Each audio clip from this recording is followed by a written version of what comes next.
অনেক মাছ। Hello everyone, আসসালামু আলাইকুম। নেত্রকোনা ভ্রমণের দ্বিতীয় পর্বে আপনাদেরকে স্বাগতম। নেত্রকোনা গিয়ে আমরা কি কি করলাম, কোথায় কোথায় ঘুরলাম, সবকিছুই কিন্তু আজকের ভিডিওতে থাকবে। তো আমরা এখন যাচ্ছি হচ্ছে শ্যামগঞ্জ থেকে তারপর আমরা যাব কাজলা, পূর্বতলা ইউনিয়নের যে কাজলা রয়েছে সেই কাজলা গ্রামে আমরা যাব। আমরা যখন রাস্তা দিয়ে যাচ্ছিলাম তখন দেখতেছিলাম যে বাচ্চারা পানির মধ্যে ঝাপাঝাপি করতেছিল। এগুলো দেখে আমার শৈশবের কথা মনে পড়ে গেল, তাই আপনাদের জন্য ভিডিওটা করেই ফেললাম। তবে আসলে অনেক সুন্দর হয়েছে, বাচ্চারা কিন্তু পানির মধ্যে অনেক সুন্দরভাবে খেলা করতেছিল। তো দেখেন, আপনারা যদি একটু দেখেন, সবাই কিন্তু আমাকে দেখে সবাই কিন্তু ব্রিজের উপরে উঠে গেছে। এখন এক এক করে তারা কিন্তু লাফিয়ে পড়বে নিচের দিকে। আপনারা দেখতেই থাকেন, ভিডিওটা অবশ্যই ভালো লাগবে।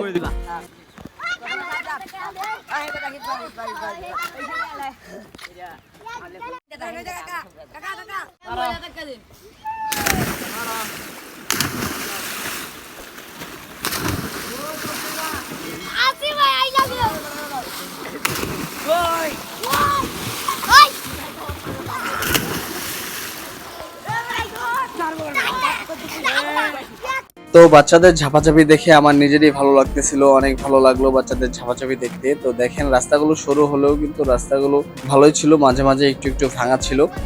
তো এইরকম রাস্তা দিয়ে কিন্তু রাস্তার দুই পাশে দেখতে পাচ্ছেন শুধু পানি আর পানি। এরকম রাস্তা দিয়ে চলতে কিন্তু ভালোই লাগে। তো আমরা আস্তে আস্তে এগোচ্ছি, আমরা যাব আজকে কাজলা গ্রামে। তো সেখানে গিয়ে আমরা কি কি করব সবকিছুই আপনাদের সাথে শেয়ার করার চেষ্টা করব যতটুকু সম্ভব হয়। তো এখানে তাসনোবা আম্মু আর আমি জাস্ট একটু ফুটেজটা নিয়ে নিলাম, আমাদেরকে ক্যামেরা বন্দি করে নিলাম। আমরা যাচ্ছি অটোতে করে। তো আমরা অলরেডি চলে আসছি বাসায়। দেখেন, আমরা কিন্তু এখানে যা কেনাকাটা ছিল সবকিছুই কিন্তু শ্যামগঞ্জ থেকে কেনাকাটা করে তারপর কিন্তু এখানে চলে আসলাম। আরেকটা কথা হচ্ছে, নেত্রকোনার যে মানুষগুলো রয়েছে, স্থানীয় মানুষগুলো কিন্তু অনেক অতিথি পরায়ণ। নেত্রকোনা ভ্রমণের প্রথম দিন কিন্তু প্রচুর পরিমাণে বৃষ্টি ছিল, সেই কারণে কিন্তু আমরা বাইরে ঘুরতে পারি নাই। তো আজকে কিন্তু একদম বৃষ্টি নেই বললেই চলে। তো আমরা বাসায় সবকিছু রেখে তারপর চলে আসলাম। এই পাশে একটা ফিশারি রয়েছে, সেই ফিশারিতে চলে আসলাম। এই ফিশারিতে অনেক ধরনের মাছ চাষ করা হয়। তো দেখেন, এই পাশে অনেক গর্ত, প্লাস হচ্ছে ওই পাশে কিন্তু একদম সমতল জমি যেরকম, আর ওই পাশে দেখতে পাচ্ছেন বাচ্চারা কিন্তু মাছ ধরতেছে। সেখানেও যাব আমরা, সেটাও আপনাদেরকে দেখানোর চেষ্টা করব।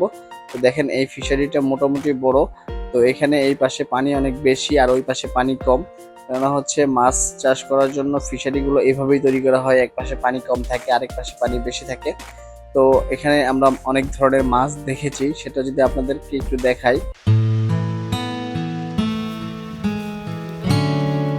মাছগুলোকে যদি খাবার দেওয়া হয় তাহলে কিন্তু মাছগুলো একদম উপরে চলে আসে। তো এখানে জাস্ট একটু গরুর যে ভুসি রয়েছে সেই ভুসি দিয়ে দেওয়া হয়েছে, যাতে করে কিছুটা মাছ উপরের দিকে আসে।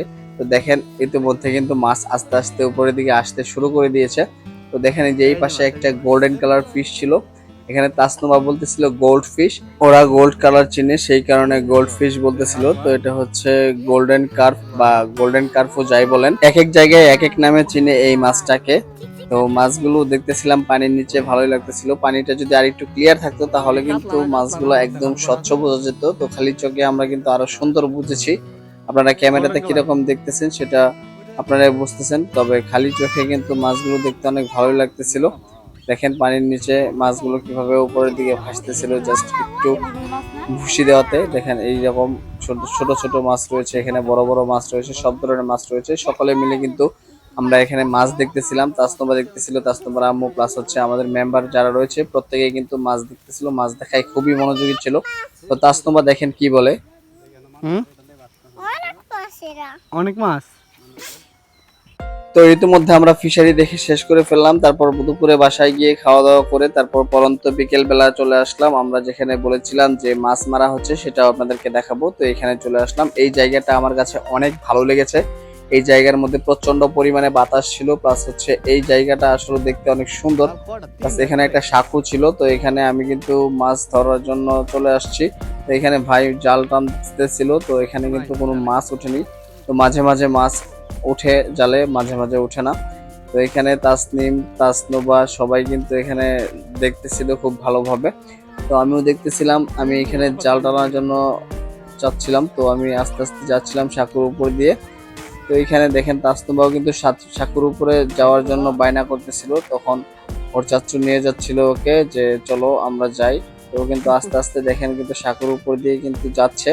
বাস্তবা কিন্তু একটু ভয় পাচ্ছে না, ও কিন্তু অনেক এনজয় করতেছিল, আমরা সবাই এনজয় করতেছিলাম। এইরকম পরিবেশ সচরাচর আমরা পাই না আমাদের দিকে, সেই কারণে কিন্তু সবাই এনজয় করতেছিলাম। দেখেন ছোট ছোট অনেকগুলো মাছ পেয়েছে, তো এরকম ছোট ছোট মাছ খেতে ভালোই লাগে। তারপর ভাবলাম যে আমি জালগুলো একটু টান দেই, তো যেই কথা সেই কাজ। তো আমি কিন্তু এখানে চলে আসলাম জাল টানার জন্য। তো এখানে আমি এইরকম জাল টেনেছি আরো আগে, তো সেই কারণে কিন্তু আমি এটা টান দিলাম। টান দেওয়ার পর দেখলাম যে 2টা না 3টা মাছ ছিল জালে। তো এখন এটা পা দিয়ে আটকে নিলাম। তো এখানে আমি এখন মাছগুলো ধরার জন্য ট্রাই করতেছিলাম। তো 2টা মাছ এসেছে যেহেতু, তো 2টা মাছই আমি ধরবো। তো সেই কারণে এট ফার্স্ট জালের যে পানি ছিল পানিগুলো ফেলে দিলাম, তারপর এখান থেকে মাছগুলো ধরে ফেললাম। ধরে ফেলার পর আবার জালটাকে নিচে নামিয়ে দেব। তো জালটাকে নিচে নামিয়ে দেওয়ার পর আমি এখান থেকে চলে আসলাম। তারপর এই পাশে দেখলাম একটা বাচ্চা মাছ ধরতেছিল, তো তার মাছ ধরা দেখতেছিলাম। তার মাছ ধরার ভিডিও করতে করতে দেখলাম ওর জালের মধ্যে মোটামুটি অনেকগুলো মাছ উঠেছে। তো ও কিন্তু অনেক খুশি মাছগুলো ধরে। তো দেখেন কতগুলো মাছ উঠেছে, এর থেকে বেশি মাছও কিন্তু উঠে। তো এই মাছগুলো ও ধরতেছিল, জাস্ট আমি একটু ভিডিও করতেছিলাম। তো দেখেন এই মাছগুলো খেতে কিন্তু খুবই সুস্বাদু, কেননা হচ্ছে এই মাছগুলো আমি খেয়ে এসেছি। তো এই ভিডিওটা বেশ কিছুদিন আগের। তো আমরা নেত্রকোনা ভ্রমণের বলেছিলাম 2টা পার্ট হবে, ফার্স্ট পার্টটা ইতিমধ্যে আপলোড করে দিয়েছি আমাদের চ্যানেলে। তো এখানে দেখেন তাসনিম এবং মৃদুলা কিন্তু দেখেন জাল টেনে কিন্তু উঠিয়ে ফেলেছে, তারা দুজনেই কিন্তু গিয়ে জাল টেনেছে, আরেকজন ওদেরকে হেল্প করতেছে জালটা ধরে রাখার জন্য। তো ওরা কিন্তু জাল টেনে দেখেন মাছ 2টা না 3টা মাছ উঠেছে, সেই জন্য কিন্তু ওরা অনেক খুশি, কেননা হচ্ছে ওরা যেহেতু জালটা টেনে উঠিয়েছে। তা আমি ওদের খুশিগুলো দেখতেছিলাম দাঁড়িয়ে দাঁড়িয়ে। কাস্টমারও দেখতেছিল যে ওদের মাছ ধরা, ওরা কিন্তু খুবই এনজয় করতেছে, কেননা হচ্ছে ওরা কিন্তু এর আগে এগুলো দেখে নাই, এই জাল এভাবে কিন্তু টানেও নাই। তো সেই কারণে কিন্তু ওরা খুব এনজয় করতেছিল। তাসনিম কিন্তু দেখেন খুবই এনজয় করতেছে। আমরা এইসব জায়গা ছাড়া আরো অনেক জায়গায় ঘুরেছি, সব জায়গার ভিডিও অবশ্য করা হয়নি। সকলে জাল টানা শেষ হয়ে যাওয়ার পর তাসনুবা বলতেছিল ও নাকি টানবে, তাই ওকে নিয়ে এখানে চলে আসলাম। এখানে চলে আসার পর বললাম যে তাসনুবা তোমাকে নামিয়ে দেই। সে কিন্তু নামিয়ে দেওয়ার কথা বলার পর কিন্তু ভয় পেয়েছে। দেখেন ও কি করে, ওকে যখন আমি নামাতে চাচ্ছিলাম তখন ও কি করতেছিল, ও কিন্তু ভয় পাচ্ছিল আমার নামানো দেখে।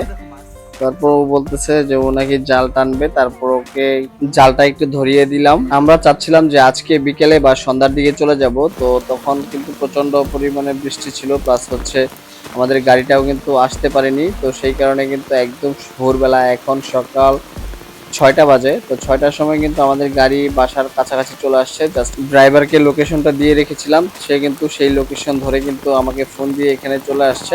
তো চলে আসার পর এখানে জাস্ট আমরা এখন উঠবো। প্রচন্ড পরিমাণে বৃষ্টি পড়তেছিল, তাসনুবাকে দিয়েছিলাম গাড়িতে উঠিয়ে দেওয়ার জন্য ওর চাচুকে। তো ও কিন্তু নিয়ে আসছে গাড়িতে ওঠানোর জন্য। তো আমরা এখন চলে যাব, আমাদের নেত্রকোনা ভ্রমণ শেষ। আমরা অনেক কিছু দেখেছি, অনেক ভালো লেগেছে। দেখেন কি পরিমাণ বৃষ্টি হচ্ছে, বৃষ্টির মধ্যে দিয়ে আমরা রওনা দিয়ে দিলাম, কেননা হচ্ছে ঈদের ছুটি শেষ হওয়ার পর কিন্তু রাস্তাঘাট অনেক যানজট থাকে, সেই কারণে সকালবেলা রওনা দিয়ে দিলাম এই বৃষ্টির মধ্যে, যাতে যানজট ছাড়া যাতে আমরা যেতে পারি, যেহেতু বাচ্চারা রয়েছে সাথে। তো দেখেন রাস্তার কি অবস্থা, বৃষ্টি পড়ে কিন্তু একাকার হয়ে যাচ্ছে। গাড়ির যে হুইপার রয়েছে সেগুলো কিন্তু পানি কেটে সারতে পারতেছে না।